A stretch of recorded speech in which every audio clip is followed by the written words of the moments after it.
Alors, je suis très, très contente de vous présenter quelqu'un. Je pense que si je demandais de lever la main pour vous dire qui ne connaît pas Dr Mathieu, je pense pas que j'aurais de main levée. Alors, tout le monde connaît Dr Mathieu, qui est neurologue à la clinique neuromusculaire et qui est le fondateur du groupe de recherche sur les maladies neuromusculaires. Alors, Dr Mathieu va venir aujourd'hui nous parler de l'ataxie récessive spastique de Charlevoix-Saguenay, recherche et traitement. Donc, cette conférence-là est enregistrée, je le reprécise, donc elle pourra être visionnée là, par la suite si vous avez des membres de la famille qui n'ont pas pu se déplacer. On va garder ça pour la postérité. Alors, c'est à vous. Je voulais pas passer dans la postérité, ça t'intéresse pas? Merci Pascal. D'abord, remercier Dystrophie musculaire Canada qui finance nos recherches à Jonquière depuis plus de 10 ans en partenariat avec les instituts de recherche en santé du Canada. Ça porte nos recherches sur la dystrophie myotonique. Ce n'est pas du tout ce dont je vais vous parler aujourd'hui. Mais éventuellement, Pascal, on pourra peut-être faire le même genre de réunion puis parler un petit peu plus de dystrophie myotonique dans une prochaine réunion et dire où est-ce qu'on est rendu en recherche avec cette maladie-là. Alors aujourd'hui, en fait, c'est une conférence que j'ai déjà faite avec Pascal, d'ailleurs, il y a 2 ans peut-être. Je veux dire, on avait fait ça en visioconférence. Alors, donc, c'est un peu la même qui est reprise, là, je veux dire, alors, qui était déjà sur le site de Dystrophie musculaire Canada. La partie plus à jour, ça va être évidemment sur les recherches, parce que là, il y a quelque chose qui ont avancé, mais la première section qui parle de la clinique, c'est essentiellement ce qui est peut-être déjà encore sur le site, Pascal, je trouve, tu sais, c'est encore là? Oui. Alors, donc aujourd'hui, pendant 1 heure, vous entendez parler que d'ataxie de Charlevoix-Saguenay. Ceux qui ne sont pas concernés par cette maladie-là, vous allez trouver ça long. Hein? Alors, ataxie de Charlevoix-Saguenay, qu'est-ce que ça veut dire d'abord avec ces mots-là? Alors, le mot ataxie, d'abord, ce que ça veut dire, c'est trouble d'équilibre. Ça veut simplement dire ça. Puis dans le nom, il y a le mot ataxie récessive spastique de Charlevoix-Saguenay, c'est le nom complet de la maladie. Récessive, parce que c'est le mode de transmission de cette maladie-là, qui est une maladie récessive, on va l'expliquer un petit peu plus tard. Spastique, parce que, je veux dire, c'est une maladie qui est caractérisée surtout par de la raideur au niveau des jambes. Alors, c'est ça qui est la spasticité. Et de Charlevoix-Saguenay, parce que c'est une maladie qui a été décrite initialement sur notre territoire à nous et à Charlevoix. Maintenant, on sait qu'il y en a partout à travers le monde, mais initialement, ça avait été décrit par l'équipe du Dr Barbeau et Bouchard dans nos régions ici de Charlevoix et Saguenay. Alors donc, je l'ai dit il y a 1 seconde, c'est une maladie qui est transmise sur le mode récessif. C'est une maladie qui est surtout fréquente dans nos régions à nous. C'est une forme qu'on appelle de dégénérescence spinocérébelleuse. Alors ça veut dire que c'est une maladie dégénérative. De la moelle épinière, la moelle épinière, c'est la section, le prolongement du cerveau, si on veut, dans la moelle, jusque dans le bas du dos. Alors c'est surtout là que veut dire une dégénérescence qui va entraîner progressivement tous les symptômes dont on va parler dans une minute. Cette maladie-là a été décrite en 1978 par le Dr Jean-Pierre Bouchard, que vous voyez avec sa barbe blanche, le Dr André Barbeau qui est décédé maintenant. Le Dr Bouchard est encore vivant, il est encore actif. Il a 73 ans, il est encore un de nos chercheurs les plus actifs au Québec. Alors, et c'est lui qui a décrit cette maladie-là à partir de sa population qui connaissait à Québec, puis ici au Saguenay, parce qu'à l'époque, il y avait plusieurs patients du Saguenay qui étaient suivis à Québec. Donc, c'est à partir de ça qu'on décrit cette maladie-là.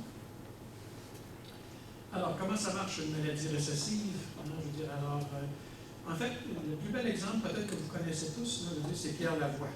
Tout le monde connaît Pierre Lavoie ici, je veux dire, puis son acidose lactique. Alors, Pierre, je veux dire, c'est un gars qui est en santé, je veux dire, qui fait du vélo, qui est en forme, mais il est porteur d'un gène récessif. Et son épouse était également porteuse du même gène récessif. Et tous les deux, il y avait, parce qu'ils étaient mariés ensemble, à chaque grossesse, une chance sur 4 d'avoir un bébé atteint de l'acidose lactique. En fait, ça, c'est la maladie Pierre Lavoie, là, je veux dire, c'est une maladie récessive. L'ataxie Charlevoix-Saguenay, c'est exactement le même principe, c'est une maladie récessive. Donc, quand un enfant a la maladie, c'est parce que ses 2 parents sont porteurs chacun d'une copie du gène anormal. Ils ne sont pas malades, les parents, pas du tout, mais il fallait que ces parents-là soient chacun porteurs d'une copie anormale pour qu'il y ait une chance sur 4 à chaque grossesse que l'enfant soit atteint de la maladie. Et en même temps, quand on a plusieurs enfants dans la famille, il y en a d'autres qui vont être comme les parents, porteurs d'une copie du gène. Et donc, possiblement, s'ils se marient eux-mêmes avec quelqu'un qui est également porteur du gène, il y a un risque, effectivement, que la génération suivante, il y a encore d'autres gens qui puissent être porteurs d'ataxie. Vous savez, maintenant, je vais en reparler tantôt, mais on a un programme de dépistage dans la région maintenant de plusieurs maladies récessives, dont la maladie de Pierre-Lavoie et la sclérose lactique, mais aussi l'ataxie de Charlevoix-Saguenay. C'est un programme de dépistage qui existe depuis maintenant plus de 2 ans, qui est offert dans les CLSC. Donc, si dans vos familles, vous avez les frères, les sœurs, les individus qui ont l'ataxie de Charlevoix-Saguenay, les cousins, les cousines, ben, si vous voulez savoir si vous êtes porteur du gène et que vous êtes susceptible d'avoir des enfants avec la maladie, vous pouvez vous prévaloir de ce programme de dépistage-là en simplement vous adressant à votre CLSC. Alors maintenant, on parle le nom est encore de Charlevoix-Saguenay, l'ataxie récessive spastique de Charlevoix-Saguenay, parce que c'est principalement une maladie qui était, encore une fois, initialement décrite dans notre région. Mais maintenant, on sait qu'il y en a partout à travers le monde. Il y en a des familles de décrites au Japon, en Tunisie, en Turquie, en France, en Italie. Et ça, c'est même une diapositive qui date déjà de quelques années. Maintenant, Dr. Breck, qui travaille très activement en recherche sur cette maladie-là, est convaincu que c'est probablement une des formes d'ataxie les plus fréquentes dans le monde. Alors, donc, parce que dans plusieurs pays, je veux dire, comme on n'avait pas de test génétique pour être capable de prouver que c'était du Charlevoix-Saguenay, on appelait ça ataxie, mais non spécifique, sans donner de nom particulier. Maintenant, c'est une maladie qui est très répandue. Alors ça, cette information-là, je veux dire, c'est capital parce que je veux dire, ça veut dire que maintenant, la recherche qui se passe sur l'ataxie de Charlevoix-Saguenay n'intéresse plus juste les gens du Saguenay, là.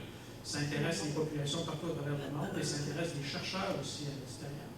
Donc, je veux dire, ça va activer beaucoup la recherche sur la maladie. Alors, c'est quoi la clinique, là, ou le principe de base de cette maladie-là? Il y a trois parties du cerveau ou de la moelle qui est attaquée par la maladie. Le cervelet, qui va donner, je veux dire, ce qu'on appelle l'atteinte cérébrale, c'est-à-dire les problèmes d'équilibre, les problèmes de la marche, tout ça. L'atteinte pyramidale, qu'on appelle, qui va donner la raideur des jambes, la spasticité que je parlais tantôt. Et il y a également une atteinte des nerfs, des bras et des jambes, ce qu'on appelle une polynévrite. Donc, il y a 3 composantes de cette maladie. Et les individus qui sont atteints ne sont pas nécessairement atteints tous pareils. Je veux dire, et au même âge de ces 3 atteintes, de ces 3 parties-là sont liées de la maladie. On va y revenir tantôt. Alors, d'abord, la première composante de la maladie, c'est ce qu'on appelle l'atteinte cérébelleuse, c'est-à-dire que ça atteint le cervelet. Je vais pointer à quelque part. Oui, là-dessus, c'est marqué laser. Alors ici, vous avez une représentation du cerveau en coupe, comme si j'avais coupé dans ce sens-là. Là, je veux dire, vous voyez la partie en arrière du cerveau ici, ça s'appelle le cervelet. Alors là, il y a une atteinte là, puis il y a une atteinte de la moelle épinière qui se prolonge là, je veux dire, plus bas. Alors ça, c'est la première partie du cerveau qui est atteinte dans cette maladie-là. Et ça va donner, d'une part, le retard de la marche. Les enfants qui ont l'ataxie de Charlevoix-Saguenay, c'est tous des enfants qui ont marché avec un petit peu de retard. Ils ont marché autour de 18-20 mois. C'est la première manifestation de la maladie, c'est vraiment les troubles d'équilibre. C'est donc des enfants qui tombent facilement, qui tombent beaucoup, qui sont pleins de bleus. C'est souvent comme ça que, je veux dire, ils sont amenés au pédiatre parce que, je veux dire, c'est des enfants qui sont malhabiles et qui chutent beaucoup. Il y a de l'incoordination qui est due à l'atteinte cérébelleuse. Alors ça va donner des problèmes d'écriture, des problèmes de mouvement fin. Un peu, imaginez en fait l'atteinte cérébelleuse comme quelqu'un qui a pris de l'alcool. Hein? Vous êtes en train de prendre des coups solides, là, je veux dire, ben là, vous avez une atteinte cérébelleuse, mais qui est due à la prise d'alcool, à l'intoxication à l'alcool. Donc, vous parlez comme quelqu'un qui a pris de la boisson, vous parlez en pâté, c'est ce qu'on appelle la dysarthrie. Vous avez des problèmes d'équilibre, donc vous marchez croche, c'est ce qu'on appelle l'ataxie. Vous avez des problèmes, je veux dire, à faire des mouvements fins, c'est ce qu'on appelle la dysmétrie. Sauf qu'avec l'alcool, c'est temporaire, parce que c'est dû à l'intoxication à l'alcool. Aussitôt que l'alcool va être parti, vous allez revenir normal. Alors que dans l'ataxie de Charlevoix-Saguenay, c'est dû à la dégénérescence du cervelet. Donc, cette atteinte-là persiste et va progresser avec le temps. Ça va donner également des problèmes de mouvement des yeux qui sont anormaux, qu'on appelle le nystagmus, mais ça, je ne vous en parlerai pas plus que ça. Bon, la deuxième composante de la maladie, c'est ce qu'on appelle l'atteinte pyramidale, c'est-à-dire ce qui va donner la raideur des jambes, ce qu'on appelle la spasticité, puis qui va, avec les années, qui va se prolonger avec une faiblesse des jambes. Donc, les gens qui sont plus âgés un petit peu avec cette maladie-là, qui sont rendus dans la trentaine, dans la quarantaine, dans la cinquantaine, parce que là aussi, il y a beaucoup de variations, vont noter qu'ils ont de la faiblesse qui s'installe dans leur jambe, et ça, c'est dû à cette atteinte. Et ça, encore une fois, ça se passe dans la moelle épinière. C'est une dégénérescence d'une autre partie de la moelle épinière qui va entraîner cette raideur-là des jambes des réflexes qui sont vifs, sur ce que vous oubliez, c'est des détails de neurologue, là, et qui va donner donc cette faiblesse-là aux jambes, puis qui va donner aussi des problèmes urinaires, parce que je veux dire, les gens qui sont plus âgés, qui ont cette maladie-là, ont des problèmes à retenir leurs urines. Quand ils ont envie d'aller faire pipi, je veux dire, ça presse, il faut y aller, sinon on risque de s'échapper. Puis éventuellement, on peut même avoir effectivement des incontinences urinaires. C'est tout dû à cette partie-là de la maladie. Parce que, je veux dire, la vessie, c'est comme un muscle qui contient l'urine. Puis la vessie vient raide. Puis je veux dire, aussitôt qu'il y a de l'urine dedans, elle va se contracter. Donc, on a tendance facilement à perdre nos urines. Ça vient ça du cerveau à la cour. Ça, c'est la tête pyramidale. C'est une autre partie de la vie qui est atteinte, là, je veux dire, dans la maladie. Alors, Lisa, tu sais que ça ne te concerne pas du tout, là, ce qu'on est en train de parler. Ben, parce que moi, j'ai des problèmes urinaires. Oui, mais c'est une autre. Mais tu n'as pas cette maladie-là, c'est autre chose. Oui, moi, c'est l'autre. Oui. Oui, c'est la cousine, comme on dit. La troisième composante de la maladie, c'est ce qu'on appelle la polynévrite. Alors donc, c'est une atteinte des nerfs, des bras et des jambes. Alors dans nos bras, dans nos jambes, on a des nerfs qui conduisent à la sensibilité, qui conduisent à la motricité. Donc ces nerfs-là ont tendance à dégénérer aussi. Ça commence plus tard, ça, la composante de ça, et ça va se manifester par une déformation du pied qu'on appelle le pied creux. Je suppose que tout le monde voit ce photo-là ici, où on voit l'arche du pied qui est élevée. Alors c'est ce qu'on appelle un pied creux. Puis les orteils qui sont un peu en griffe. Alors ça, c'est le pied caractéristique des gens qui ont la calcie de Charleroi-Saguenay. Ça va donner de l'atrophie également au niveau des mains, avec les muscles des mains qui ont tendance à fondre, donc la main est plus faible. Mais ça ne donnera pas davantage de faiblesse au niveau des bras. Les bras restent très forts toute leur vie. C'est juste au niveau de la main que ça se passe. Et ça, c'est dû à ce qu'on appelle la polynévrite. Puis nous, on va voir que des réflexes qui disparaissent avec le temps dans cette maladie-là à cause de ça. Une autre caractéristique de la maladie qui n'a pas de problème et qui nous permet souvent chez les enfants de faire un diagnostic, même quand on le voit pour la première fois, c'est au niveau du fond de l'œil. On regarde avec un appareil qui s'appelle un appareil pour faire le fond de l'œil et on voit que, je veux dire, il y a des stries blanches autour de la papille. Je veux dire, ça s'appelle des stries rétiniennes. Et ça, c'est presque caractéristique de la maladie. Je veux dire, si on est capable de voir ça chez un enfant de 2 ans, il faut le faire là, parce qu'il faut tenir l'enfant et il faut qu'il collabore. Mais quand on a la collaboration, on est capable de voir ça, c'est quasiment automatique qu'on fait un diagnostic d'ataxie de Charleroi-Saguenay. C'est caractéristique de cette maladie-là. Mais ça ne donne aucun problème de santé. Les gens qui ont l'ataxie de Charleroi-Saguenay n'ont aucun problème visuel. C'est juste comme une signature, si on veut, de la maladie au niveau de l'œil, et ça ne donne pas de problème de vision du tout. C'est une maladie dégénérative, donc c'est une maladie progressive. Alors, donc, ça, c'est la diapositive peut-être la plus plate que je vais vous présenter. C'est pour vous dire qu'avec les années, finalement, on perd de l'autonomie avec cette maladie-là. Donc, dans les premières années de vie, je veux dire, ça donne essentiellement des problèmes d'équilibre, des enfants qui ont tendance à chuter, mais pas grand-chose de plus que ça. À partir de la vingtaine, dans la trentaine, là, les troubles d'équilibre sont plus apparents, les chutes sont plus importantes souvent. On a parfois besoin d'une canne, d'un bâton de marche, d'une marchette pour s'aider à marcher. Éventuellement, je veux dire, dans la quarantaine, la plupart vont être au fauteuil roulant, vont prendre les fauteuils roulants pour les longues distances, tout ça. Et l'âge au décès, je vais vous montrer tantôt, je veux dire, est un petit peu plus jeune que la population normale, mais pas l'espérance de vie presque normale dans cette maladie-là. Donc, c'est une maladie qui évolue sur beaucoup d'années. Ce n'est pas une maladie qui raccourcit significativement ou qui entraîne le décès beaucoup plus jeune. Est-ce que c'est un phénomène justement de sédentarité qui provoque un décès plus jeune? Parce que souvent les gens en fauteuil bougent moins, sont plus sédentaires, font moins de sport. C'est la progression de la maladie. C'est la progression de la maladie, c'est vraiment un impact de la maladie. C'est ça. Okay. Comment fait-on le diagnostic de Charleroi-Saguenay? J'en parlais il y a 2 secondes. D'abord en faisant l'examen clinique. Nous, quand on voit les enfants, parce que c'est souvent chez les enfants, en fait, les pédiatres qui, dans la région ici particulièrement, sont évidemment très futés, puis je veux dire, comme c'est une maladie qui est assez fréquente, la plupart des pédiatres, quand ils voient un enfant de 2 ans qui vient marcher depuis quelques mois, puis que les parents nous l'amènent parce qu'il est tout le temps tombé, vont penser d'enlever à ce diagnostic-là, donc ils vont nous le référer rapidement. On fait souvent les diagnostics autour de ça, 2 à 3 ans, en électromyographie, parce qu'ils nous les réfèrent là souvent. C'est une technique qui nous permet de mesurer la qualité des nerfs, des mains et des pieds. Puis il y a déjà des anomalies à cette époque-là. Alors donc, quand en plus on a au niveau du fond d'œil l'anomalie, je vous parlais tantôt, quand les enfants ont évidemment des problèmes d'équilibre et qu'on fait un électromyogramme, alors le test que je vais vous montrer tantôt, je veux dire, mais essentiellement pour vérifier les nerfs, puis qu'on voit les anomalies, déjà, je veux dire, on pense que c'est ce diagnostic-là. On peut faire des résonances magnétiques de la tête ou ce qu'on appelle les tacos ici dans la région. Ça ne va pas montrer grand-chose chez les enfants, Alors donc, c'est pas ça qui permet de faire le diagnostic, ça nous permet des fois d'éliminer un autre diagnostic parce que les enfants qui se présentent avec des troubles d'équilibre, c'est pas automatiquement de l'ataxie Charleroi-Saguenay, ça peut être autre chose. Donc, il y a comme ce qu'on appelle le diagnostic différentiel. Notre rôle à nous, bien évidemment, c'est de s'assurer qu'il y a rien d'autre qui explique le problème de la marche de l'enfant. Alors donc, souvent, la résonance magnétique ou le TACO va être fait dans ce contexte-là. Et maintenant, la façon de confirmer le diagnostic, c'est par une prise de sang pour rechercher l'anomalie génétique, parce que le gène de maladie est connu. Donc, on est capable maintenant de prouver le diagnostic, là, je veux dire, par une prise de sang. Donc, c'est un peu tout ça qu'on fait là, pour arriver au diagnostic de cette maladie. L'électrobiogramme, c'est l'appareil que vous voyez ici, ça c'est l'appareil que j'ai à Jonquière, mais j'en ai deux pareils à Chicoutimi, j'en ai à deux endroits. Alors essentiellement, ça va montrer encore une fois des anomalies qui, dans le contexte d'un enfant qui a des problèmes d'équilibre, je veux dire, sont très typiques de cette maladie-là, qui nous permettent souvent de faire à une époque, avant qu'on ait les analyses génétiques, on se fiait carrément là-dessus pour faire le diagnostic d'ataxie Charleroi-Saguenay. Ce n'est que depuis une dizaine d'années qu'on a la mutation, donc l'analyse génétique. Mais avant, on faisait quand même des diagnostics d'ataxie Charleroi-Saguenay, mais c'était essentiellement basé en utilisant ce type de barrage. L'examen radiologique ici, alors c'est pour vous montrer, ça ici, ce sont trois exemples de résonance magnétique cérébrale. Alors on voit que le cervelet ici, en fait, là vous pouvez me croire, là, mais le cervelet, là, il est atrophié par rapport à un cervelet normal. Il prend moins d'espace. Théoriquement, il devrait tout combler l'espace qu'il y a ici, il ne devrait pas avoir de noir autour. Là. Alors donc, il y a vraiment une atrophie du cervelet.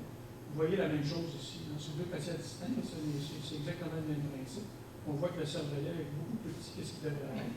Ça, c'est une coupe dans l'autre axe, où on voit encore une fois que c'est le cervelet ici là, qui est vraiment beaucoup plus atrophié là, par rapport à la normale. Donc, ça, c'est ce qu'on voit chez les patients qui ont de l'ataxie Charleroi-Saguenay, mais passé l'âge de 40 ans. Avant l'âge de 40 ans, ces examens-là sont quasiment toujours normaux. Mais à partir de 40 ans, là, on commence à voir plus l'atrophie du cervelet. Alors, sur le plan épidémiologique, c'est-à-dire le suivi de la population pour voir un peu la quantité de malades qui peuvent avoir ça, la fréquence de la maladie. Alors, à la clinique des maladies musculaires, on avait jusqu'à tout récemment à peu près 200 patients qui étaient inscrits, qui étaient atteints d'ataxie Charleroi-Saguenay. C'est donc une forme assez fréquente ici sur notre territoire d'ataxie. C'est la principale forme d'ailleurs, parce que, entre autres, si on regarde ça par rapport au Québec, la forme d'ataxie qui est peut-être la plus fréquente au Québec, c'était l'ataxie de Friedreich. Maintenant, je veux dire, j'avoue qu'il y a à peu près ça, 200 patients à l'ataxie Charleroi-Saguenay au Saguenay. Il y en a certainement une centaine de cas à l'extérieur du Saguenay, on pas ce qu'on présume, quoi qu'il n'y a pas de statistiques là, qui a été faite par les cliniques ailleurs. Donc, 300 patients à peu près avec l'ataxie Charleroi-Saguenay au Québec. Je ne sais pas si il y a autant d'ataxie de Friedreich que ça, je veux dire, je ne suis pas décompte. Nous, on n'a pas du tout d'ataxie de Friedreich ici. Hein. Je veux dire, une population comme celle du Saguenay, c'est des populations qu'on appelle à effet fondateur, c'est-à-dire que nos gènes nous viennent en grande partie de Charlevoix et de certaines régions de France avant ça, depuis le début de la colonie. Donc, on a ici, je veux dire, si on veut, plus d'homogénéité génétique dans notre population. On se ressemble plus génétiquement entre nous que d'autres populations plus diversifiées, comme à Montréal, New York, Paris. Donc, dans les populations comme ça, je veux dire, c'est là qu'on a tendance à trouver plus les maladies héréditaires, un peu comme l'ataxie Charleroi-Saguenay, l'acidose lactique qu'on parlait tantôt de Pierre Lavoie. C'est pour ça qu'on trouve un petit peu plus ça ici dans les populations comme ça. Bon, bref, revenons de l'épidémiologie de l'ataxie Charleroi-Saguenay. Ça atteint autant les hommes que les femmes, donc dans notre population, nous, il y a autant d'hommes que de femmes. L'âge moyen de notre population actuelle est autour de 36 ans. On a des enfants de très bas âge, aller jusqu'à des patients beaucoup plus âgés. On a même quelqu'un maintenant qui a 80 ans. La plupart sont célibataires, un certain nombre sont mariés. Bon, en Europe, je parlais d'une centaine de patients qui vivent encore au Québec. Docteur Mathieu, Oui. est-ce que ça se pourrait que ce soit des mariages consanguins qui aient débuté pour transmettre cette maladie-là? Ça, c'est en fait une croyance, hein, je veux dire, qui tenace dans la population saguenayenne de penser que, je veux dire, on est tous un peu consanguins, c'est pour ça qu'il y a plus de maladies héréditaires. En fait, c'est pas vrai. La consanguinité, là, je veux dire, c'est quand tu maries ton cousin germain, donc tu as des mariages proches entre apparentés, et ça, il n'y en a pas plus ici qu'ailleurs.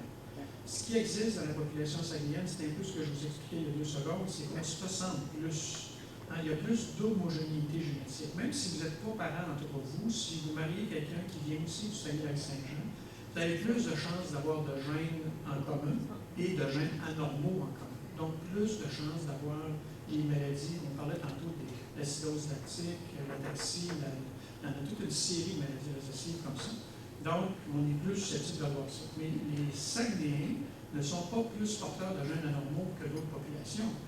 À New York ou à Paris, c'est d'autres gènes, c'est d'autres mutations, c'est d'autres maladies génétiques. Sauf que comme la population là-bas est plus diversifiée, il y a plus de mixité, je veux dire, dans les gènes, la probabilité que deux personnes qui se marient ensemble soient porteurs tous les deux de la même mutation anormale est plus rare. Donc, c'est pour ça qu'ils ont moins de maladies héréditaires ici. Mais nous, on n'est pas, encore une fois, les Saguenayens ne sont pas plus tarés que d'autres populations. On a nos 5, 10, 15 mutations normales tout le monde, qu'on vient du Saguenay ou d'ailleurs. La distinction, encore une fois, c'est quand on vient du Saguenay, ces mutations-là normales, on a plus tendance à avoir les mêmes. C'est ça. Donc, il n'y a pas de grands-parents sont consanguinité. tous les deux des... moi, mes grands-parents, mon grand-père Boucher, ma grand-mère Boucher, sont tous les deux des enfants qui ont été adoptés. Fait que moi, des fois, je me dis, des fois, c'est peut-être des choses qui... Tu sais, parce qu'ils disaient ça dans ce temps-là, des fois, ils se mariaient entre cousins, cousines ensemble. Des fois, ça peut peut-être... C'est ça. Mais cette idée-là de la consanguinité, là, c'est vraiment ancré solide dans les croyances populaires, c'est très tenace. Puis quand on pose la question encore aujourd'hui dans les grandes assemblées, Coram le fait encore à son souper annuel il y a à peu près 3 semaines, c'est encore ça qui ressort, je veux dire, comme principale raison, malgré toute l'information qui est véhiculée dans la population depuis 30 ans. Pour défaire ce mythe-là, c'est encore ça que les gens pensent, qu'il y a plus de consanguinité ici qu'ailleurs, alors que c'est pas du tout. Alors, tantôt, je vous parlais un peu d'ataxie flédérèche, qui est une autre forme d'ataxie que fréquente le Québec. Alors, la distinction fondamentale, c'est que la plupart des enfants qui ont de l'ataxie flédérèche vont commencer plus tard à présenter des symptômes. Donc, les problèmes d'équilibre vont apparaître plus à l'adolescence, alors que l'ataxie Charlevoix-Saguenay, c'est présent dès l'apparition de la marche, avec les enfants marchent. Donc, notre ataxie à l'eau est donc plus précoce. La progression de l'ataxie de Charlevoix-Saguenay est plus lente que le flédérèche. Le flédérèche, c'est une maladie plus agressive qui va évoluer plus vite et qui va entraîner malheureusement le décès souvent dans la quarantaine, donc qui est beaucoup plus rapide. Puis, il y a d'autres caractéristiques qu'on ne retrouve pas dans le Charlevoix-Saguenay. Entre autres, il n'y a pas de maladie cardiaque. Les gens qui ont du flédérèche ont une maladie cardiaque, qui font du diabète, qui ont des scolioses, alors qu'on ne trouve pas ça du tout dans le Charlevoix-Saguenay. Donc, c'est une maladie, quelque part, moins agressive que le flédérèche en région. Alors, l'évolution de l'ataxie Charlevoix-Saguenay, en fait, je le disais tantôt, d'abord chez les enfants, ça donne des chutes beaucoup plus fréquentes. C'est des enfants malades, essentiellement. Et ça va demeurer comme ça, je veux dire, jusqu'à l'adolescence, où il n'y aura pas grand-chose d'autre d'apparent. Ça va donner aussi des problèmes scolaires. Je veux dire, il y a un certain nombre d'enfants avec l'ataxie Charlevoix-Saguenay qui vont avoir des difficultés d'apprentissage scolaire. On a, depuis des années, travaillé avec des neuropsychologues et des psychologues pour essayer de comprendre pourquoi. Pas encore clair. Je veux dire, on pense qu'il y a des problèmes cognitifs, il y a probablement des problèmes dans la manipulation de l'information. Ça, c'est vraiment un problème au niveau du cerveau. Mais ce n'est pas constant, ce n'est pas tous les enfants qui ont ça. Il y a des problèmes, évidemment, beaucoup de marginalisation, c'est-à-dire que les enfants qui sont malhabiles à l'école ou primaire, là, je veux dire, souvent, rappelez-vous ça, là, je veux dire, ils sont mis de côté, tu sais, parce que tu as des problèmes d'équilibre, que tu es moins habile que les autres, que tu es probablement moins fin, que tu es moins intelligent, je veux dire, alors tu es mis de côté par les autres, donc les enfants réagissent à ça. Donc, ils n'aiment pas l'école, ils n'aiment pas aller en milieu scolaire, donc ils n'aiment pas les bons résultats scolaires, donc ça participe, ça aussi, là, je veux dire, au problème de réussite scolaire. Ensuite, sur le plan moteur, je disais tantôt dans l'évolution, je veux dire, on va utiliser une canne, bâton de marche ou une marchette entre 20 et 35 ans. Et éventuellement, on va utiliser un fauteuil roulant. Alors, vous voyez que l'âge moyen auquel ils vont prendre le fauteuil roulant, c'est autour de 40 ans. Mais il y a des gens qui vont avoir besoin du fauteuil roulant à 17 ans, puis d'autres, c'est seulement dans la fin de la cinquantaine qu'ils vont en avoir besoin. On dit, comment ça se fait qu'il y a autant de différence que ça dans l'individu à l'homme? Parce que, je veux dire, entre autres, la raideur des jambes est très différente des fois d'un individu à l'autre. Il y en a qui sont beaucoup plus raides de leurs jambes jeunes, et donc vont avoir besoin du fauteuil roulant plus tôt. Puis il y en a d'autres avec le même gène, dans l'ataxie Charlevoix-Saguenay, qui ont juste surtout des problèmes d'équilibre, qui ont peu de raideur, donc qui vont être capables de marcher beaucoup plus longtemps sans utiliser une canne ou une marchette, et éventuellement sans utiliser non plus un fauteuil roulant. Donc il y a beaucoup de variations sur l'âge ou à laquelle on a besoin d'un fauteuil roulant dans cette maladie.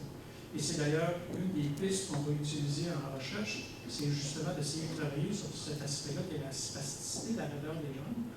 Parce que, je veux dire, on se dit, si on était capable d'enlever ça, cette composante-là, probablement qu'on permettrait aux gens de se déplacer et de fonctionner beaucoup plus longtemps. Ben voilà, alors ça m'amène justement à cette variabilité-là qu'on appelle du phénotype. Le phénotype, c'est l'expression clinique de la maladie. Quels sont les symptômes et les signes que vous présentez? Alors donc, il y a, à cause de cette triple composante-là de la maladie, soit qu'il y a une atteinte cérébelleuse, une atteinte de la raideur des jambes qu'on appelle l'atteinte pyramidale ou l'atteinte polynévritique. Donc, d'un individu à l'autre, ces trois composantes-là ne s'expriment pas de la même façon. La plupart des patients vont avoir beaucoup de raideur dans leurs jambes, mais il y en a d'autres. Alors ça, c'est ce que j'ai illustré ici par le plus grand cercle, parce que c'est la composante majeure de pour ces patients-là. Mais d'autres, ça va être surtout l'atteinte au niveau du cervelet qui va donner des problèmes, donc beaucoup de problèmes d'équilibre, mais très peu de raideur dans leurs jambes. Puis d'autres qui vont avoir une grosse atteinte des nerfs, des bras et des jambes, donc beaucoup de fonds musculaires. Les muscles sont vraiment beaucoup plus petits, mais les autres composantes sont moins importantes. Donc, ça, c'est la forme la moins fréquente, si on veut. Et les deux formes les plus fréquentes, c'est vraiment la forme qui entraîne surtout beaucoup de raideur ou qui va entraîner surtout beaucoup de problèmes au niveau de la coordination. Et c'est ce qui fait que, je veux dire, l'âge où on utilise le photoroulant va être différent. Et je répète ce que je viens de dire il y a 2 secondes, les gens qui ont surtout de la raideur dans leurs jambes, c'est ceux-là qui vont prendre le fauteuil roulant le plus tôt, alors que ceux qui n'ont que la composante, ou presque la composante uniquement de la tête cérébelleuse, c'est-à-dire les problèmes d'équilibre, vont être capables de marcher beaucoup plus longtemps, même juste avec une canne. J'avais une vidéo qui, malheureusement, je veux dire, j'ai perdu, d'une de mes patientes qu'on a fait le diagnostic à 50 ans. Et 2 ans avant, elle montait encore sur son toit pour faire ses réparations. On est assis sur le Saguenay. Elle n'avait qu'une composante cérébelleuse. Elle n'avait pas du tout, je veux dire, de raideur dans ses jambes. Donc, c'est pour ça qu'elle a été aussi fonctionnelle beaucoup plus longtemps que la moyenne des gens là, qui ont cette maladie-là. L'âge de décès, ça c'est une cohorte qu'il faudrait que je mette à jour, parce qu'on a plus que ça maintenant, mais bref, ça vous donne une idée que la plupart des l'âge moyen qui répond au décès est autour de 60 ans, mais ça peut aller beaucoup plus vieux que ça. Je vous disais d'ailleurs, j'ai une patiente qui est rendue à 80 maintenant. Donc, l'espérance de vie n'est pas très loin de l'espérance de vie normale, je veux dire, dans cette maladie. Quels sont les traitements qu'on peut faire pour la maladie? Il y a plusieurs choses qu'on peut faire. D'abord, cette raideur-là dans les jambes peut être aidée par des médicaments. Alors, beaucoup d'entre vous là, qui avaient la maladie avaient peut-être déjà été traités avec ce qu'on appelle le baclofen et le Lioresal, c'est une pilule pour enlever la raideur des jambes. Il y a d'autres médicaments qu'on peut aussi tenter qui sont parfois moins efficaces. On peut aussi faire du botox, parfois dans certains groupes musculaires, qui peut aider aussi pour la marche. Ça dépend vraiment de l'âge. C'est vraiment du cas par cas. Je veux dire, ici, il ne faut pas penser, j'ai pas eu de botox, comment ça se fait? C'est parce que c'est vraiment l'évaluation qu'on fait avec vous d'année en année qui nous permet de dire oui, c'est pertinent d'essayer telle médication ou non. Je veux dire, alors donc, c'est pas une panacée. Tout ce que vous voyez là comme une médication, c'est pas tous les patients qui reçoivent ça. Alors donc, la raideur des jambes qui peut être aidée par des médicaments, la vessie, je veux dire, le problème que je parlais tantôt là, des incontinences urinaires ou des urgences missionnelles, c'est-à-dire qu'on a envie d'aller faire pipi, ça presse parce que sinon on va perdre nos urines. Ça, il y a des médicaments très efficaces pour contrôler ça. L'épilepsie, parce que je veux dire, il y a une forme particulière d'épilepsie qui est associée à l'ataxie sur la voie sanguine. Ce n'est pas une épilepsie grave, c'est une épilepsie réflexe qu'on appelle. C'est-à-dire que quand les gens veulent faire un grip, ils viennent comme barrer, je veux dire, avec des postures un peu particulières. Alors, c'est une forme d'épilepsie réflexe qui répond très très bien, là, je veux dire, à une médication qui s'appelle le Tegretol. On en a une dizaine de patients peut-être, je veux dire, avec ataxie, surtout ceux qui ont la maladie, qui ont ce genre d'épilepsie-là, qui est particulière, là, je veux dire, à l'ataxie sur la voie sanguine. C'est ce qu'on appelle d'ailleurs les dyskinésies paroxystiques kinésicliniques. C'est le nom compliqué que je vous ai mis là. Les troubles d'attention de concentration. En milieu scolaire, beaucoup d'enfants, tantôt je parlais des difficultés d'apprentissage scolaire, je ne vous ai pas mentionné cet aspect-là, mais les évaluations qu'on a faites avec les psychologues et les neuropsychologues nous ont montré qu'il y a pas mal d'enfants qui ont des problèmes d'attention et de concentration dans cette maladie-là. Donc, ça peut répondre aussi aux médications habituelles qu'on donne là-dedans chez d'autres enfants qui n'ont rien à voir avec la sur la voie sanguine, mais qui ont des problèmes d'attention à l'école. De donner du Ritalin, du Concerta, ça fonctionne très bien. Les traitements chirurgicaux, maintenant, en fait, la déformation du pied que je montrais tantôt, la raideur, en fait, souvent, les enfants qui ont cette maladie-là commencent à marcher un peu sur la pointe du pied parce que, je veux dire, ils ont tendance à avoir une rétraction du tendon d'Achille, qu'on appelle. Alors là, il peut y avoir des allongements de tendon d'Achille, il peut y avoir des arthrodèses de la cheville avec la progression de la maladie. Les muscles qui protègent la cheville sont plus faibles, donc on a plus tendance à se faire des entorses des chevilles. Donc, il peut y avoir parfois des arthrodèses qui sont faites, c'est-à-dire qu'on soude les os de la cheville ensemble pour permettre une marche plus solide. Alors, c'est une chirurgie qui peut être faite par l'orthopédiste occasionnellement. Et maintenant, on a des traitements également qui peuvent être pour la spasticité, la raideur, que je parlais tantôt, il y a des pilules par la bouche, je vous en ai parlé il y a 2 minutes, mais maintenant, il y a d'autres techniques aussi qu'on peut utiliser, qu'on va utiliser particulièrement chez les patients plus âgés, qui sont rendus depuis longtemps au fauteuil roulant, je veux dire, qui font même plus leur transfert tout seul souvent, mais qui ont tellement de raideur dans les jambes, c'est pas tout le monde, encore une fois, mais qui ont tellement de raideur dans leurs jambes, là, on peut les aider avec des techniques chirurgicales pour diminuer cette raideur-là. 2 choses qu'on peut faire, soit une pompe, je pense que c'est peut-être la prochaine, soit ce qu'on appelle le lioresal, la pilule qu'on parle de baclofen, je vous ai parlé tantôt, on peut l'installer dans une pompe, puis l'installer au niveau du dos. Ça, c'est une espèce de rondelle, un peu comme une rondelle de hockey. Je veux dire, c'est la pompe qui est là-dedans. On injecte avec une seringue le lioresal à travers la peau. La rondelle est juste en dessous de la peau au niveau de l'élève. Puis, il y a un petit fil qui part, qui va au niveau de la moelle et qui distribue le médicament directement au niveau de la moelle. Alors, c'est très, très, très efficace pour diminuer la spasticité au niveau des membres inférieurs. C'est beaucoup utilisé dans la sclérose en plaques, dans d'autres maladies, les gens qui ont eu des traumatismes de la moelle, etc., qui sont demeurés avec une paralysie complète des jambes avec beaucoup de raideur. C'est utilisé beaucoup dans ces maladies-là, mais on l'a aussi utilisé dans l'ataxie Charlevoix-Saguenay. Ça marche, il donne des bons résultats. Une autre technique qu'on a utilisée ici, puis on est presque les seuls au Québec à faire ça, parce que j'ai des neurochirurgiens brésiliens qui ont été formés pour faire ça au Brésil. C'est des radicelectomies sensitives. Alors, on va couper certains nerfs au niveau de la colonne, dans le bas de la colonne, et ça diminue beaucoup la raideur des jambes. C'est une technique qui est utilisée beaucoup au Québec pour les enfants qui ont de la paralysie cérébrale et qui est très peu utilisée chez l'adulte. Alors que nous, je veux dire, on ne l'utilise pas chez les enfants, là, avec l'ataxie Charlevoix-Saguenay, on l'utilise chez les adultes, encore une fois, âgés, qui ont beaucoup de raideur dans leurs jambes, je veux dire, et ça marche très, très bien. Je veux dire, ça leur permet de s'asseoir beaucoup plus facilement, de se laver plus facilement. Je veux dire, donc, c'est d'avoir moins de douleur dans leurs jambes. Donc, je veux dire, c'est très, très efficace comme chirurgie et c'est permanent. Alors que la pompe que je vous parlais il y a 2 minutes, bien, ça, il faut que ce soit rempli régulièrement tous les 4-6 mois, puis il faut que ce soit changé à peu près tous les 7 ans. Donc, c'est plus compliqué un peu, alors que la chirurgie, elle est pas mal. Mais encore une fois, ça, c'est quelque chose qui est fait beaucoup plus, je veux dire, quand la maladie est très avancée. Bien évidemment qu'il y a des soins de réadaptation qui sont faits tout au long de la maladie. Le suivi en physioergothérapie est systématique là, chez les enfants en préscolaire. Ils sont suivis régulièrement. En milieu scolaire, il y a un suivi qui est fait également par l'équipe de réadaptation. Puis à l'âge adulte, bien, les suivis sont plus ponctuels, dépendant des besoins. Alors, les adultes qui sont ici, qui ont de l'ataxie Charlevoix-Saguenay, vous êtes vus à la clinique une fois par année, une fois par 2 ans, ça dépend de vos besoins. Là, je veux dire, alors donc, puis en même temps, là, on réévalue s'il y a effectivement un besoin particulier avec l'équipe de réadaptation. C'est fait avec l'infirmière de la clinique, là, je veux dire, qui va effectivement faire ce travail-là. Il y a de la réadaptation, évidemment, puis il y a de l'adaptation surtout du milieu scolaire qui va être faite, hein, parce que les enfants ont plus de difficultés à écrire, sont plus là, donc on fournit souvent des ordinateurs dans le milieu scolaire pour les aider à apprendre des langues plus rapidement. Il peut y avoir également du support de fait en milieu de travail. On a un projet de recherche d'ailleurs actuellement, je veux dire, qui est en cours pour essayer d'évaluer les capacités de travail des gens qui ont l'ataxie Charlevoix-Saguenay, puis surtout les contraintes des milieux de travail, je veux dire, pour voir comment on peut essayer d'allier les deux pour permettre que les gens qui ont l'ataxie Charlevoix-Saguenay travaillent plus longtemps, puis puissent être intégrés au milieu de travail. Il y a évidemment l'adaptation du domicile qui est faite, là, je veux dire, éventuellement, quand on est rendu au stade du fauteuil roulant. Il y a du support psychosocial qui peut être fait, je veux dire, surtout à l'adolescence. Les adolescents qui ont cette maladie-là réagissent beaucoup à ça, je veux dire, parce que, je veux dire, ils ne comprennent pas vraiment pourquoi, je veux dire, moi j'ai des problèmes de santé alors que mon chum n'en a pas, je veux dire, alors ils réagissent beaucoup. Le milieu scolaire les fait réagir beaucoup, donc je veux dire, il y a beaucoup de support qui est fait, surtout à l'adolescence autour de ça, au début de l'âge adulte. Bon, évidemment, en termes de réadaptation, il y a les aides au déplacement, les cannes, les marchettes, les fauteuils roulants qui peuvent être fournis. Puis éventuellement, l'évaluation de la conduite automobile, parce que la plupart des gens qui ont l'ataxie Charlevoix-Saguenay vont conduire un véhicule automobile jusqu'à relativement tard. Et là, il vient un temps où on a besoin de faire des évaluations avec la Société d'assurance automobile du Québec pour voir les capacités de conduire, pour voir si c'est toujours sécuritaire. Alors, ce qui est assez étonnant, parce que je veux dire, on peut penser que quelqu'un qui aurait pris de l'alcool, par exemple, évidemment, il n'est pas en état de conduire.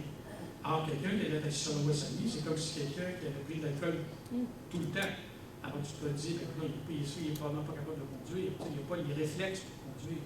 Alors, quand on les met en posture de conduite derrière un volant, on réalise que, je veux dire, ils sont très capables, je veux dire, dans un milieu comme ça, d'être tout à fait autonomes, puis la conduite est très sécuritaire. Et très sécuritaire longtemps. Alors, donc, la plupart des jeunes adultes, je veux dire, qui ont un taxi sur le Wasami, peuvent conduire un véhicule automobile. Sur le plan génétique, ben, je reviens là-dessus. Je veux dire, on a parlé tantôt de ce que c'est une maladie récessive. Alors, on a pensé longtemps qu'il n'y avait que 2 mutations qui expliquaient pas mal tous les cas de taxi sur le Wasami au Saguenay. Maintenant, avec les recherches qui ont été faites par la Brèche, j'en parlais tantôt, on a 9 mutations là, qui expliquent l'ensemble de nos cas sur notre territoire ici. D'ailleurs, ça va faire partie, ça, d'une recherche qu'on va faire à l'automne, d'essayer de voir si les gens, dépendant de la mutation qu'ils ont, dépendant de l'anomalie génétique, est-ce qu'ils se comportent pareil sur le plan clinique? Est-ce qu'ils évoluent de la même façon? Alors ça va faire partie de nos recherches, ce qu'on appelle des corrélations génotype-phénotype, c'est-à-dire de corréler l'anomalie génétique avec l'expression de la maladie, pour voir s'il n'y a pas des mutations ou des anomalies dans le gène de l'ataxie qui s'expriment plus ou qui donnent plus de problèmes, puis d'autres qui en donnent moins. D'ailleurs, on sait déjà que la principale mutation, je veux dire, entraîne une abolition complète de la protéine qu'on appelle la saxine. Ça, c'est la protéine qui devrait théoriquement être formée chez les gens normaux. Chez les gens qui ont la Wasami, la saxine, là, veut dire, c'est une protéine déficiente, mais pas là. Mais il y a certaines mutations qui entraînent peut-être la formation d'une partie de la saxine ou d'une protéine qui est un peu proche de ça, donc qui peut permettre que, je veux dire, la maladie est moins sévère. Alors, c'est ça qu'on va regarder en recherche pour voir si, effectivement, parmi les mutations qu'on connaît maintenant, est-ce que, je veux dire, il y en a qui donnent une expression moins grave de la maladie. Alors, c'est ce qu'on va travailler là-dessus. J'ai 30 minutes de fait. C'est juste pour ça. C'est parfait. On a du temps. Les mutations sont différentes. En fait, le gène qu'on appelle le SAX, qui va produire la protéine de la saxine, c'est un des gènes les plus longs qu'on a dans notre corps. Et ce qui fait que, dépendant des territoires dans le monde, je veux dire, c'est pas la même place qu'il y a des anomalies génétiques. Nous, c'est dans un certain territoire, puis au Japon, surtout pour quelque chose en Italie, je veux dire, c'est ailleurs sur le gène des anomalies. Donc, ça va être aussi intéressant éventuellement de comparer l'ataxie de Charlevoix-Saguenay du Québec et l'ataxie de Charlevoix-Saguenay qui se passe ailleurs pour voir si ça ressemble sur l'évolution est pareil, pas pareil. On sait que c'est le même gène, mais c'est pas dans le même endroit, c'est pas dans la même place sur le gène qu'il y a l'anomalie. Donc, peut-être que la présentation clinique va être différente et ça peut beaucoup aider les chercheurs à mieux comprendre ce que cette protéine-là fait d'anormal, puis éventuellement, je veux dire, ça va se transformer ça peut-être en essai clinique ou en essai de médication parce qu'on comprend mieux la maladie. En bas, je vous mettais, ça c'est un article qui est paru en 2004, c'était déjà pas hier, c'est dans la revue Neurology, qui est la principale revue que les neurologues lisent à travers le monde. Et il y avait un éditorial qui disait ARSAC, ça c'est l'acronyme, c'est la diminution pour ataxie de Charlevoix-Saguenay. Goes Global, ça veut dire que, en fait, c'est parce que dans ce numéro-là de la revue Neurology, il y avait 4 ou 5 publications qui étaient faites par des groupes ailleurs dans le monde, puis qui décrivaient des cas d'ataxie de Charlevoix-Saguenay. Alors, c'est à partir de ça qu'on a réalisé que cette maladie-là n'était pas uniquement une maladie au Québec, mais qu'on retrouvait partout à travers la planète. Alors, sur le plan génétique, toujours, les porteurs, la notion de porteur, hein, quelqu'un qui a la maladie, bon, s'il a la maladie, il est porteur des 2 copies, la copie de papa et la copie de maman du gène anormal. Mais papa et maman sont des porteurs, sont porteurs d'une copie du gène anormal. Alors, les gens comme ça, qui sont comme papa et maman, porteurs d'une copie de gène, ici, il y en a une personne sur 22 au Saguenay-Lac-Saint-Jean qui sont comme ça. Donc, c'est extrêmement fréquent comme fréquence de porteurs. Alors ici, si on est, en fait, évidemment, ici, les porteurs ou les gens qui sont pas parlés, c'est plus élevé, là, je veux dire, c'est un peu... Mais si je prenais n'importe quelle salle au cinéma après-midi, puis qu'il y a 100 personnes dans la salle, là, je veux dire, ben, il va y en avoir 5 porteurs de gène d'ataxie Charlevoix-Saguenay dans ce groupe-là. Hein, je veux dire, donc, c'est très fréquent comme fréquence de porteurs, et c'est ce qui a justifié en partie que l'ataxie Charlevoix-Saguenay soit incluse dans le programme de dépistage que je vous parlais, là, je veux dire, tantôt, qui est en marche depuis quelques années. Bon, les risques, on en a parlé tantôt un petit peu, là, je veux dire, quand on a parlé de la transmission récessive, hein, à partir du moment où deux individus sont porteurs du gène, à chaque grossesse, il y a une chance sur 4 que l'enfant soit atteint d'ataxie Charlevoix-Saint-Denis. Et 2 chances sur 4, 50% de chance que les enfants soient comme les parents, c'est-à-dire porteurs du gène. Ils n'ont pas la maladie, mais ils sont porteurs du gène. Puis, il y a une chance sur 4 que l'enfant soit ni porteur ni atteint. Alors là, je vais vous parler d'un cas particulier, c'est les femmes qui sont atteintes de Charlevoix-Saguenay. Il y en a plusieurs qui ont eu des enfants. Alors, la question qui se pose pour elles, c'est de dire, bon, qu'est-ce qui va arriver avec les enfants? Ils vont-ils avoir la maladie? Alors, si le conjoint n'est pas porteur du gène, ce qui va se passer, c'est que tous les enfants vont être porteurs, mais ils ne sont pas atteints de la maladie. Mais tous les enfants vont être porteurs. C'est ça la différence.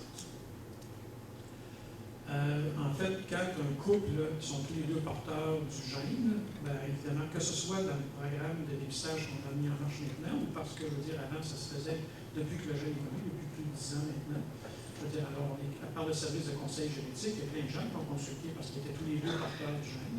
Donc, ce qui peut être offert, c'est du diagnostic prénatal, c'est-à-dire durant la grossesse, on peut déterminer si le bébé a ou non l'ataxie Charlevoix-Saguenay et décider ou non, je veux dire, d'interrompre la grossesse, ou d'utiliser d'autres techniques pour avoir des bébés que, je veux dire, la façon naturelle de le faire, si on considère qu'un risque de 25%, une chance sur 4 d'avoir un enfant atteint, c'est trop élevé. Il y a d'autres façons, je veux dire, de faire des enfants qui leur sont expliquées par le service de conseil génétique.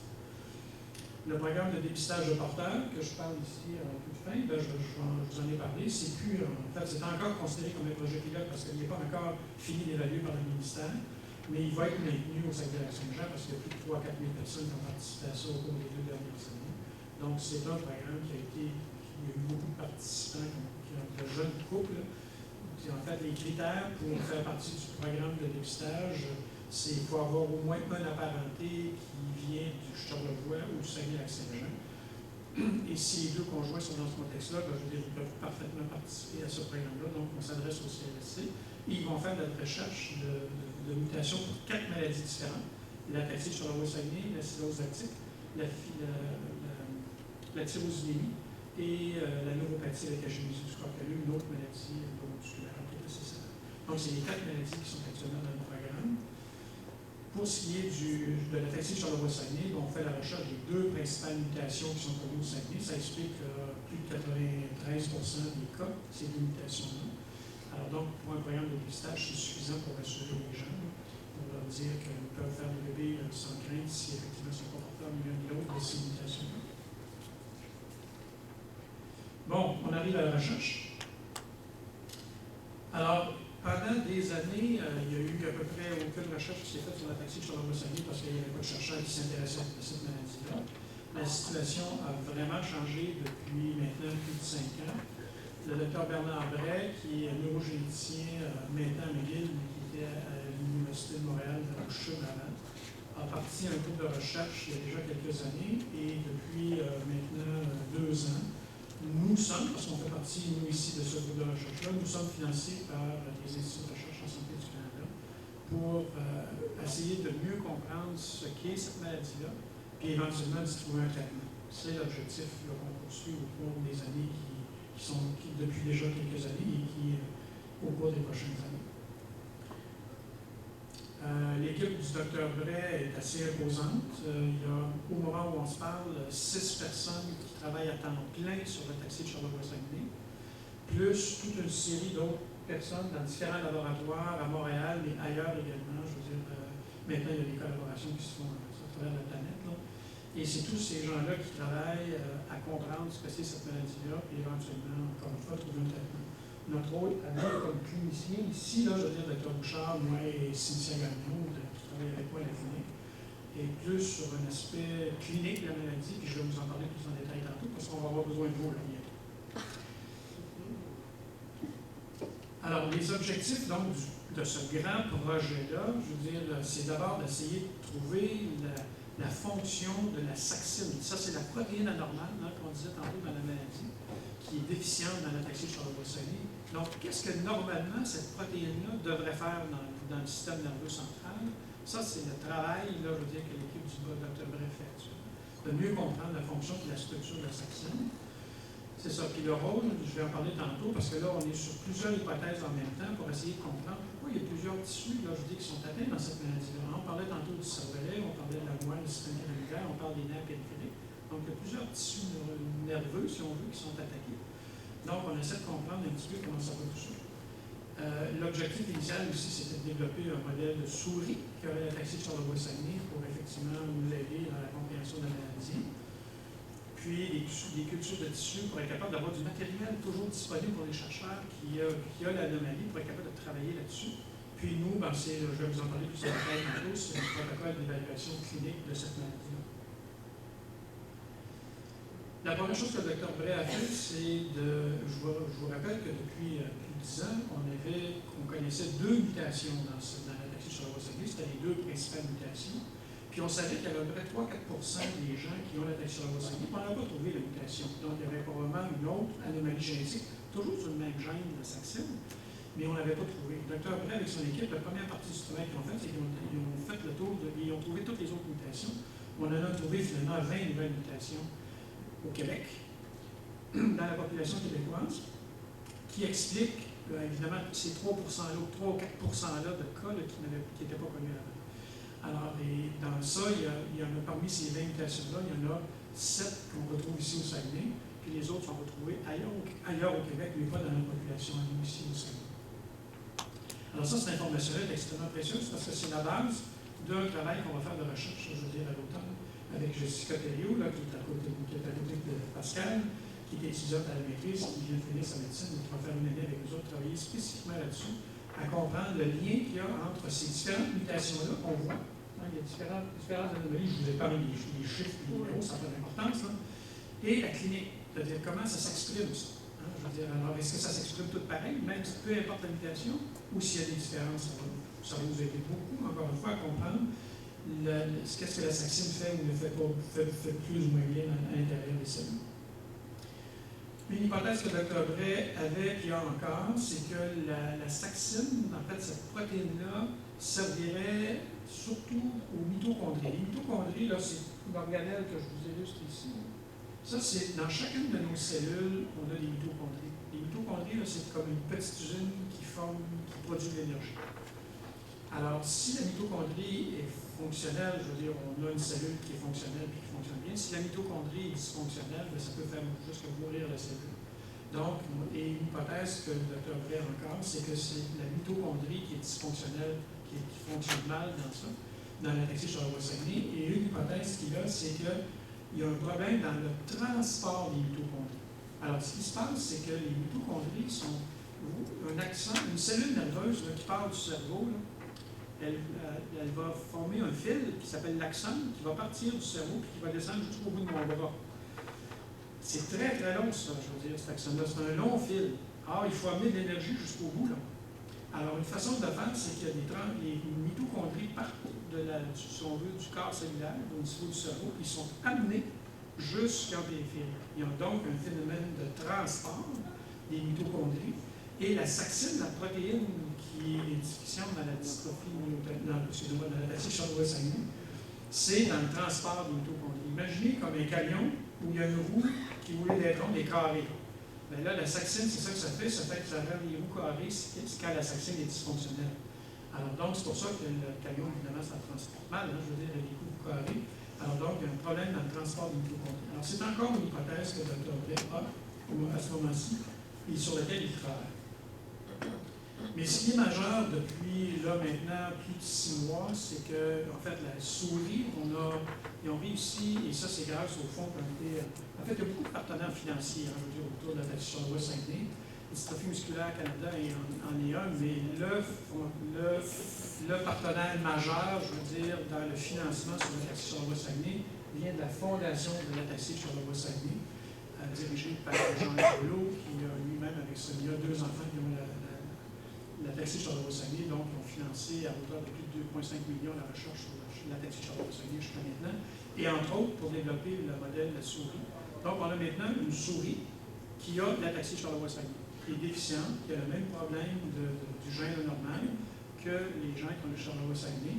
Donc, la souris avait des problèmes d'équilibre, elle a la raideur des pattes en arrière. Je veux dire, donc, c'est vraiment un modèle animal. Et vous allez comprendre qu'à partir d'un modèle animal, on est capable de tester des molécules, on est capable de tester des médicaments. On ne peut pas faire chez l'humain comme ça, là, je veux dire, de base.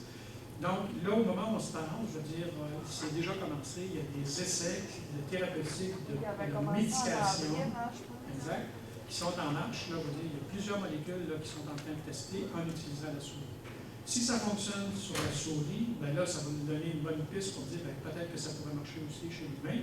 Et là, il y aura des expérimentations qui vont se faire chez l'humain dans un deuxième temps. Oui. Ces essais-là sont supposés durer combien de temps? On va tourner peut-être pour 1 an, 2 ans, 3 ans, là, parce que ça ne va pas nécessairement marcher avec les premières molécules qu'on va essayer. Hein? Il y aura peut-être 1000 molécules différentes qui pourraient être testées, là, je veux dire, parce que sur la base théorique, là, je veux dire, ça pourrait donner des résultats. Donc, il faut y aller en séquence. Si on est chanceux et qu'on tombe tout de suite sur la bonne molécule, le premier coup, puis que le premier médicament qu'on essaye, ça marche, tant mieux. Mais si ça ne fonctionne pas, ben, regarde, on recommence. Reste normal. Alors, donc, ça peut prendre peut-être plus de temps qu'on pense.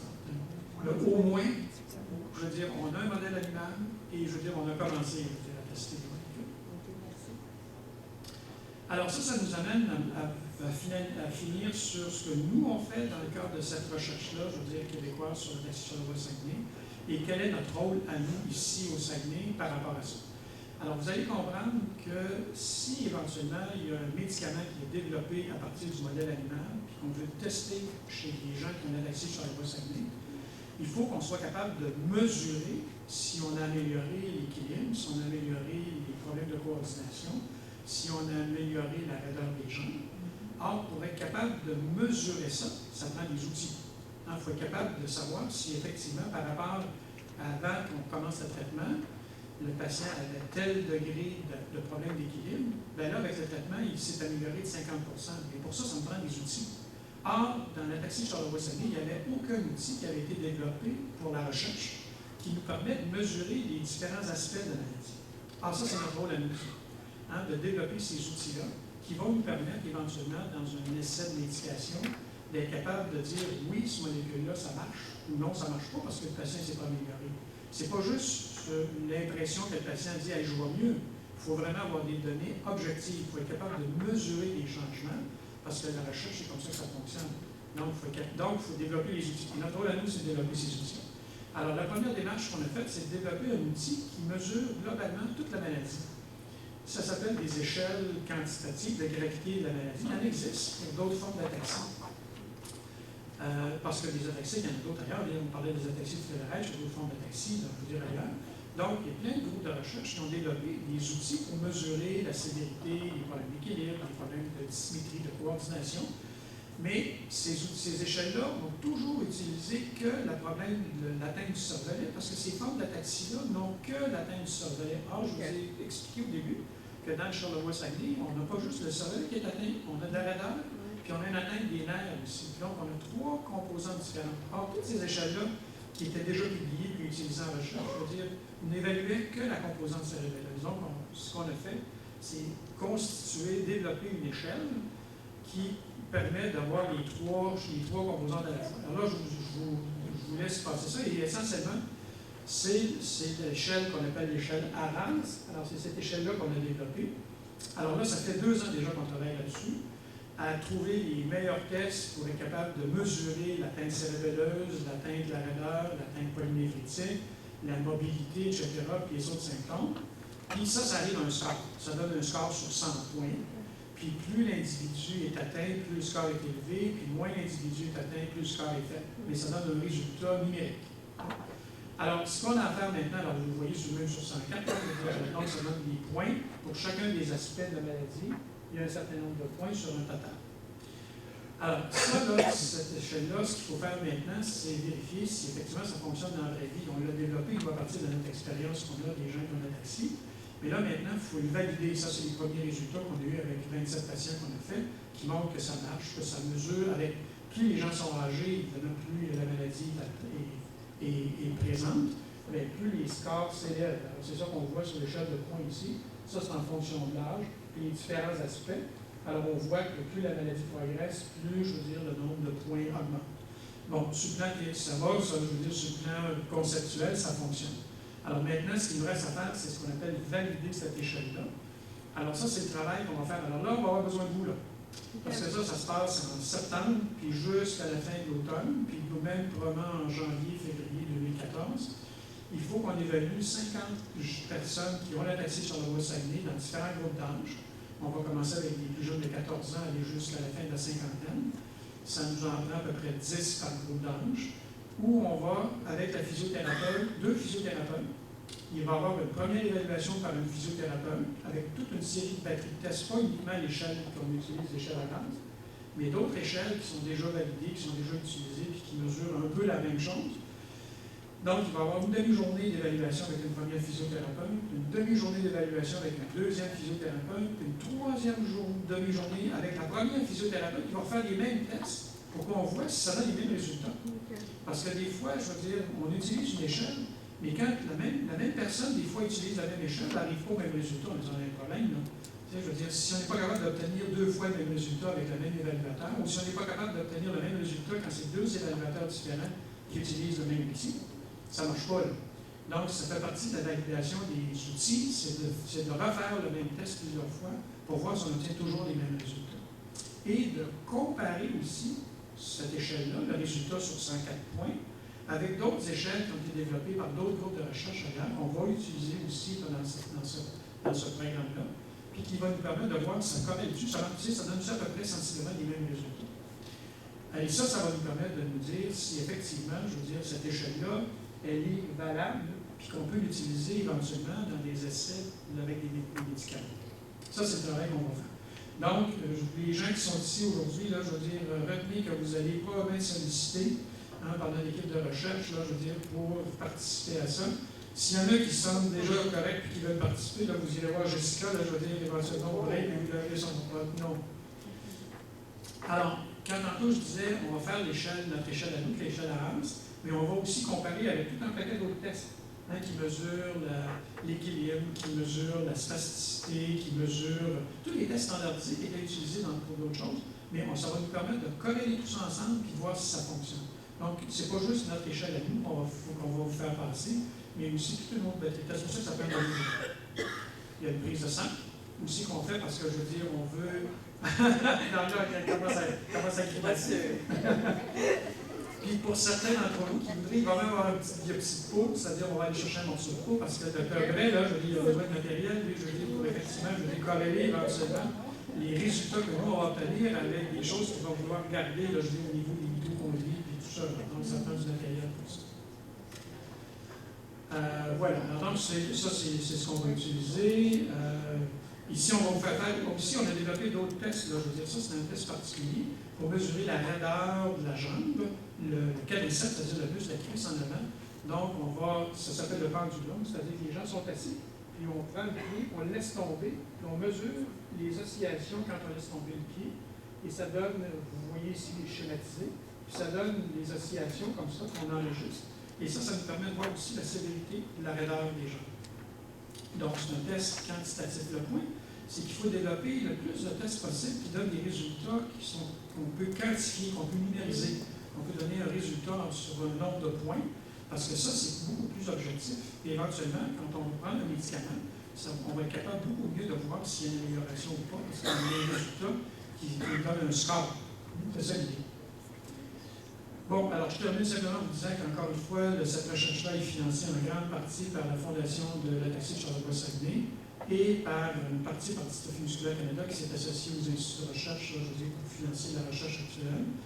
Il y a aussi nos étudiants, parce qu'on a les physiothérapeutes que je parlais tantôt, c'est des étudiants qui vont faire une maîtrise dans le cadre de cette recherche-là. Donc, certains ont eu des subventions pour la maîtrise par Coram ou la Fondation Go. Donc, il y a du financement multiple autour de ça, mais encore une fois, souligner les sous incroyables qui ont été lancés par la Fondation de la taxi sur le Saguenay avec Jean-Louis Saguenay sur ça. Et Dystrophie musculaire Canada aussi de participation. Alors, voilà, c'est ce que je vais vous dire.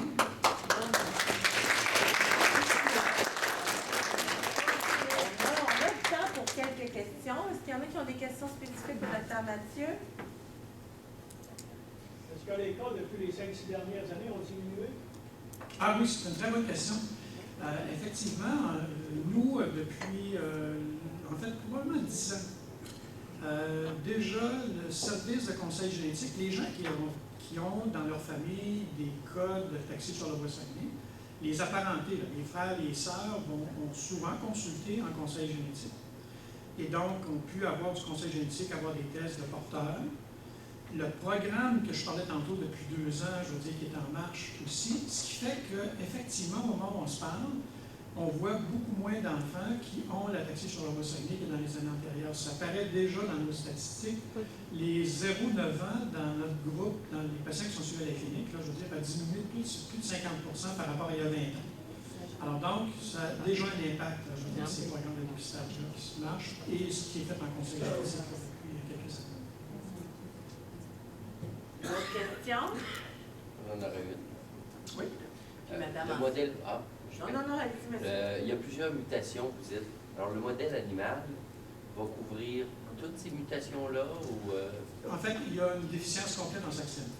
Je veux dire, alors donc, c'est le modèle le plus proche, là, je veux dire, des principales mutations qu'on a ici. Okay.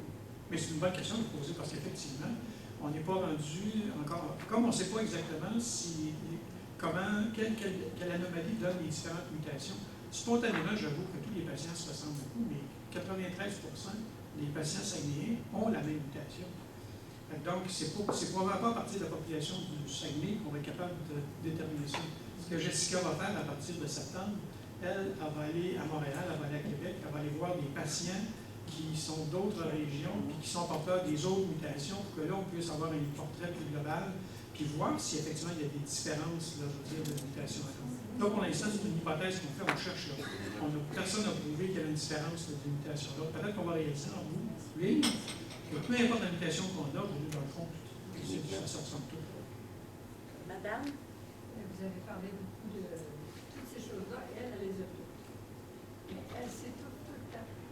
Oui, mais là, en fait, elle n'a pas du tout l'ataxie sur le Bois-Saguenay. C'est pas la même... Pas du tout. Pas du tout. C'est une autre maladie. Il va y avoir... une dystrophie musculaire. Oui, mais l'ataxie sur le Bois-Saguenay n'est pas une dystrophie musculaire. Tout de suite après cette conférence-là, à côté, il va y avoir une conférence sur la dystrophie myotonique. Donc, vos questions pourront être répondues par Mélissa. C'est pas une dystrophie. Qu'est-ce que c'est que l'ataxie de Charles-Bois-Saguenay? On le classe où? C'est une dégénérescence spino-cérébelleuse. OK. C'est pas du tout, parce qu'il n'y a pas du tout d'atteinte du muscle. Le Non, muscle n'est pas mais du tout atteint. c'est une maladie génétique. C'est une maladie génétique neuromusculaire, on s'entend là-dessus, mais c'est pas une dystrophie. Vous dites que vous avez développé une souris, vous n'avez pas développé juste une. Ah non, on a fait. En fait, cette souris-là, elle sera produite. Elle sera produite, cette souris-là. Est-ce que vous avez produit, est-ce qu'il y a envoyé 2 gènes? Ah oui, absolument. Je veux dire, ils sont capables d'en produire. Puis Il y en a une sur 4. non, parce que si on avait une souris, on aurait des problèmes. Là. Est-ce qu'elles sont saguenéennes?